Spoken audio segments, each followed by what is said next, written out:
Oke guys, saya ucapkan selamat menjalankan ibadah puasa. Tetap kuat ya, tetap kuat meskipun kalian masih kerja TKW. Tetap semangat ya, yang muslim, ini yang muslim. Oke guys, bagaimana setelah debat majikan dengan Mbak Kontring? Ibaratnya seperti itu kan. Apakah majikan itu terus ada perubahan? Enggak ada sama sekali. Yang majikan pelit tetap pelit. Terus agensi, ada juga kemarin itu agensi ya. Itu orang yang bekerja di agensi atau pemilik agensinya, saya nggak tahu. Terus apakah setelah Mbak Kontring debat terus agensi berubah total seperti yang diinginkan Mbak Kontring? Enggak friend. Enggak seperti terus, sedangkan kalian yang tidak tahu menau keadaan kerja TKW. Ini kerja TKW ya. Bukan businesswoman, bukan Miss Universe, bukan Hong Kong Suce gitu ya. Terus setelah kalian speak up atau kalian TKW itu harus begini, nggak ada perubahan, sama guys. Majikan yang pelit tetap pelit, majikan yang galak tetap galak, nggak ada perubahan. Itu mungkin itu mereka hanya speak up, blow up, ya udah. Setelah blow up, ibaratnya setelah viral, ya udah, majikan tetap sama seperti yang dulu bahkan seperti yang sekarang, ya seperti yang kalian rasakan sekarang.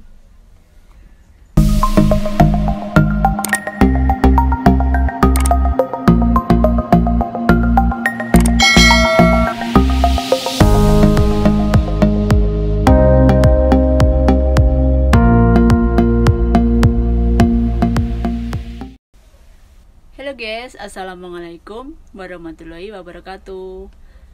Oke guys, ya setelah viral itu debat TKW dan majikan gitu ya.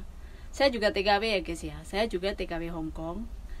Dan ini saya ingin juga menjelaskan. Maksudnya saya di sini saya bukan membela majikan Hong Kong dan saya juga nggak pro siapa-siapa. Maksudnya saya membicarakan sesuai fakta, sesuai keadaan. Masalahnya itu gini ya. Tidak semua majikan Hong Kong itu baik, ya. Tidak semua majikan Hong Kong baik dan tidak semua majikan Hong Kong itu juga pelit. Tapi kalau dibilang apakah majikan Hong Kong itu baik? Apa ya? Mamate, kalau bahasa Hong Kong itu mamate ya. Mamate. Dan setelah saya kemarin bikin video itu, terus ada yang ngomong katanya ayo mbak, saya ajak ke Hong Kong. Saya di Hong Kong ya guys, saya itu di Hong Kong. Saya juga udah lama bekerja di Hong Kong. Terus ada juga kayak TKW Taiwan misalnya, atau TKW Arab Saudi.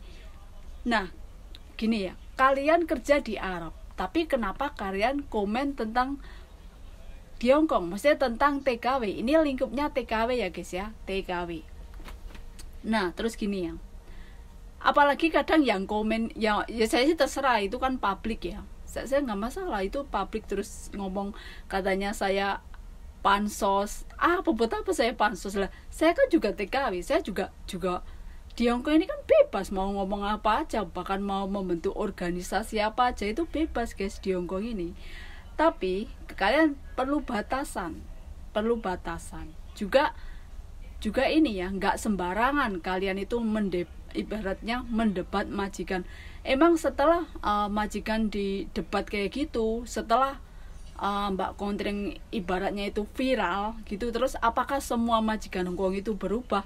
Enggak, sama majikan Hong Kong itu sama dari zaman bahula sampai sekarang. Orang Hong Kong itu sama, apalagi agensi. Oke guys, ini saya bikin video karena saya sedang nggak libur ya. Ini saya habis sholat duha. Nah begini ya guys ya, begini tak kasih tahu. Saya bukan mau numpang pansos. Saya juga punya channel sendiri. Ya, channel saya juga kebanyakan tentang kerja saya di Hong Kong karena saya TKW. Dan sebutan TKW, semua orang Indonesia pasti tahu ya. Orang yang bekerja di Hong Kong, di Taiwan, di Singapura, wanita itu sebutannya TKW. TKW, tenaga kerja wanita. Kalau yang cowok, laki-laki, TKI. Nah terus, seiring dengan perkembangan zaman, mungkin nama itu, sebutan itu kayaknya kurang enak didengar atau nggak relevan, berubah menjadi PMI. PMI apa itu PMI? Migran Indonesia, gitu ya. Terus BMI, Buruh Migran Indonesia. Lah paling sebutannya itu kan PMI, BMI. Tapi seluruh orang Indonesia, kamu tanya ya, pasti semua menyebutnya TKW. Kalau yang menyebut PMI, BMI pasti yang sudah bekerja di Hong Kong, sudah bekerja di Taiwan, atau bahkan nggak tahu yang di Singapura tahu nggak, atau yang di Taiwan. Semua dari dulu semua orang Indonesia menyebutnya TKW kan. Kalau wanita yang bekerja ART, asisten rumah tangga, gitu. Kalau di Indonesia lebih halus lagi ART. Nah terus di Hong Kong, gini ya guys ya, majikan Hong Kong itu tidak semua itu pelit, tidak semua baik, tidak semua galak. Nah yang perlu kalian bergaris bawahi, majikan, ini saya ulang-ulang ya, salah aja ngaku benar, apalagi benar. Dibalik, kalau TKW benar aja disalahkan, apalagi salah, gitu. Terus kalian mau menuntut ya. Ini sekarang ini ya, sekarang pandemi Hong Kong ya. Hong Kong masih COVID-19, Omicron itu masih gencar. Masih apa ya? Masih apa itu? Apa kalau di Indonesia? PPKM ya, pembatasan jarak. Dari teman-teman saya, guys, teman-teman saya bahkan juga TKW udah lama. Ada yang udah 12 tahun, 10 tahun, minimal di atas 10 tahun. Terus mereka misalnya mau memberontak. Saya harus libur, bos. Saya nggak mau dikurung, bos. Ada teman saya yang memberontaknya? Nggak ada. Teman saya udah 3 bulan nggak libur. Teman saya 5 bulan bahkan nggak libur. Terus agensi. Nah sekarang yang ini ya, agensi. Terus apakah teman-teman saya itu yang nggak libur karena COVID ini, takut kena COVID, terus mereka telepon agensi, tolong dong bilang sama majikan biar saya dikasih libur. Apakah seperti itu? Ya enggak. Jadi kalian nggak bisa memberontak, kalian nggak bisa ngeyel, kasarnya ya. Tetap harus patuh majikan. Nah kalau yang dibicarakan Mbak Kontring itu kan tentang selain itu ya, selain kemarin yang viral, terus dia sekarang channelnya apa itu ya, paspor, cara memperpanjang paspor, cara memperpanjang visa. Ini guys, seluruh TKW Hong Kong kalau kayak gitu udah tahu. Agensi pasti ngasih tahu, visa kamu habis, agensi telepon. Nah itu agensi itu sebatas seperti itu hubungannya, kalau enggak selain ngambil duit TKW. Ya agensi bantu nyarikan majikan, TKW harus bayar. Emang mau nyariin TKW apa itu majikan terus nggak dibayar? Ya nggak mau. Terus agensi itu sebatas hubungan kerja, sebatas ingin ngambil duit TKW. Kalau agensi melindungi ini itu, kalian lihatlah mes agensi di Hong Kong, makannya itu nggak enak guys, makan nggak enak itu yang terus coba itu komplain dari semua itu, ya nggak bakal didengar, maksudnya nggak bakal ada perubahan. Nah oke guys ya, terus gini, kalau si Mbak Kontring ya, maaf ya Mbak Kontring, nah dia sekarang maksudnya kontennya menjelaskan itu ya, saya ulangi lagi, paspor, memperpanjang paspor. Nah, itu tuh pasti semua TKW di Hong Kong, karena saya di Hong Kong, dia juga di Hong Kong. Kalau sudah finish kontrak, ingin ganti majikan, otomatis itu agensi ngasih tahu. Nah kalau dia terus dia semakin dia bukan semakin ya, dia bikin konten lagi, KTP data ganda, misalnya, terus paspornya bermasalah tanggal lahir.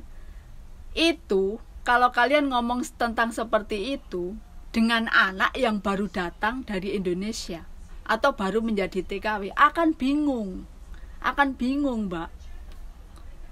Jadi misal ini benar ya, saya akan bingung karena gini, yang misalnya sekarang pun TKW susah datang ke Hong Kong karena pandemi ya.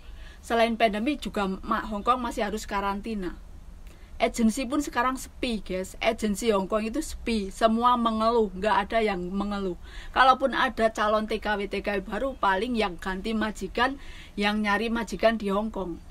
Kalau yang datang dari Indonesia itu susah, agak lama. Itu pun kalau majikan yang mau membayar karantina. Kalau majikan nggak mau membayar karantina, TKW sendiri yang membayar. Dan kalau TKW membayar potongan gaji, apakah agensi mau membayar? Ya enggak, agensi enggak mau. Kalau majikan enggak mau membayar, agensi juga enggak mau membayar. Jadi TKW yang bayar sendiri. Sekarang agensi di Hong Kong itu sepi karena adanya pandemi. Kalaupun ada, itu anak-anak yang ngebreak kontrak, tahu ngebreak kontrak. Misalnya memecatkan diri dari majikan. Terus atau yang finish kontrak tapi nggak mau pulang ke Indonesia. Nah terus paling nyari kadang kembali ke agensi yang lama atau kadang nyari agensi yang baru. Kadang seperti itu kasusnya. Terus kalau masalah perpanjang paspor, perpanjang visa, semua tahu. Semua itu tahu. Kalau nggak tahu pasti telepon agensi. Kalau nggak majikan ngasih tahu. Nah terus kemarin kalau ada yang komen sudah berapa 12 tahun 10 tahun nggak tahu KJRI, nggak lah. Emang kamu nggak pernah libur, Mbak, selama 10 tahun? Nggak pernah libur kamu? Nggak pernah tahu mana sih konsulat jenderal Indonesia di Hong Kong?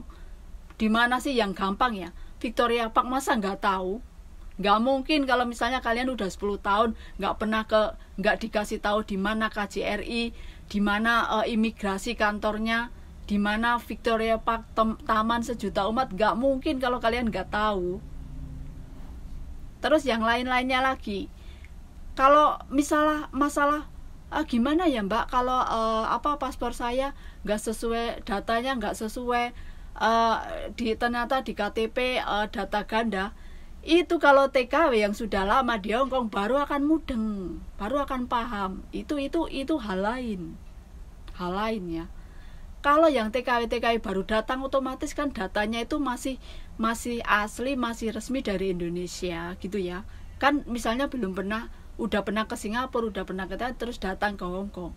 Itu kan datanya masih resmi. Terus misalnya kalian udah lama di Hong Kong, ternyata di KTP ngapain dibahas? Toh itu ya udah ikuti identitas kamu yang sekarang daripada kalian ribet. Toh itu data itu kan hanya untuk sementara kalian menjadi TKW kan, menjadi TKW. Setelah itu daripada kamu ribet nanti buang waktu ngurusin, kamu malah nggak kerja di rumah majikan hanya untuk ngurusin ini itu, yang sesuatu yang nggak penting. Maksudnya udah ikuti aja sesuai data. Kamu finish kontrak pulang, kamu udah dapat duit pulang, gampang kan?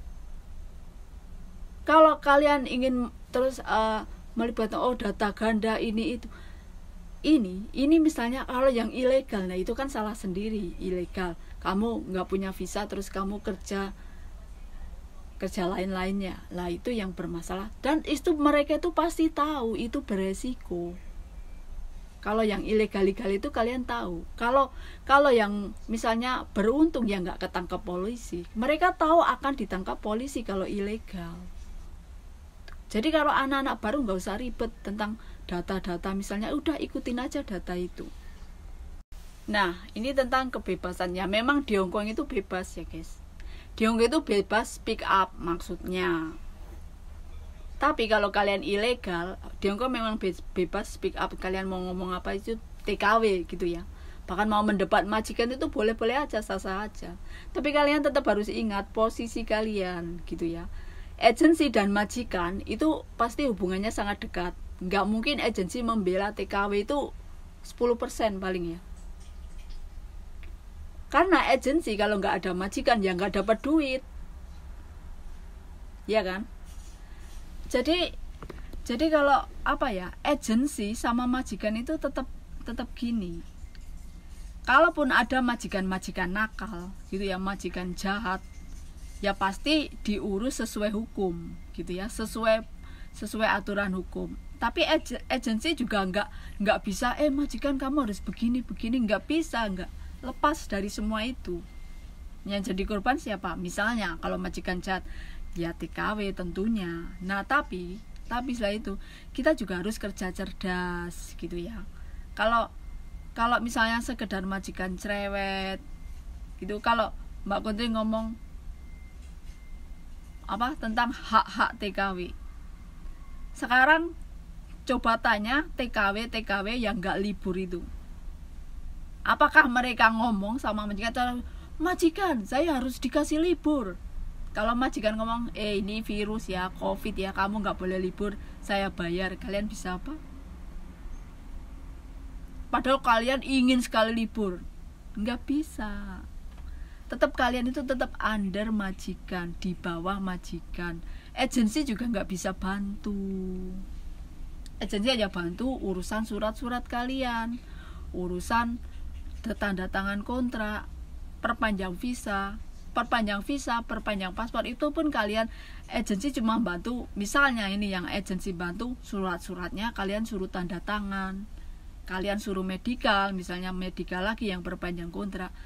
Terus kalian juga dikasih tahu sama agensi, kantor KJRI Hongkong itu di sini loh, imigrasi itu di sini loh. Kalau enggak kadang agensi juga nganterin. Itu agensi yang baik, yang ngerti gitu ya, dianterin. Kalau kamu belum tahu, ayo saya anterin begitu. Jadi di Hongkong ini memang lebih dilindungi. Nah tapi kalau masalah setelah debat, setelah ini itu tetap susah guys.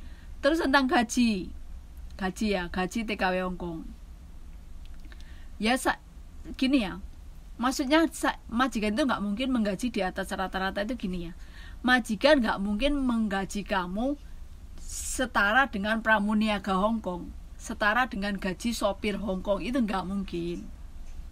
Paling-paling kan maksudnya ya di bawah 8.000. Ada nggak sih TKW yang gajinya 10.000 dolar Hongkong? Kayaknya nggak ada.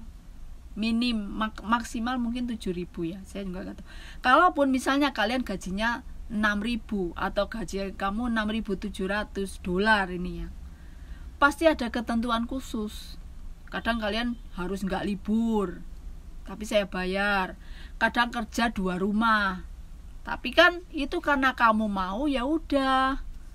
Jadi kamu harus diam ya. Kamu nggak perlu lapor kalau kamu itu capek kerja 2 rumah. Kan saya gaji kamu di atas rata-rata. Pasti ada perjanjian khusus tertentu. Kalau yang gajinya di atas rata-rata, misalnya gajinya 7.000, 6.000, begono. Banyak kok juga. Misalnya udah debat seperti itu, terus masih banyak. Ibaratnya 80% yang udah puluhan tahun juga gajinya itu gaji standar. Banyak.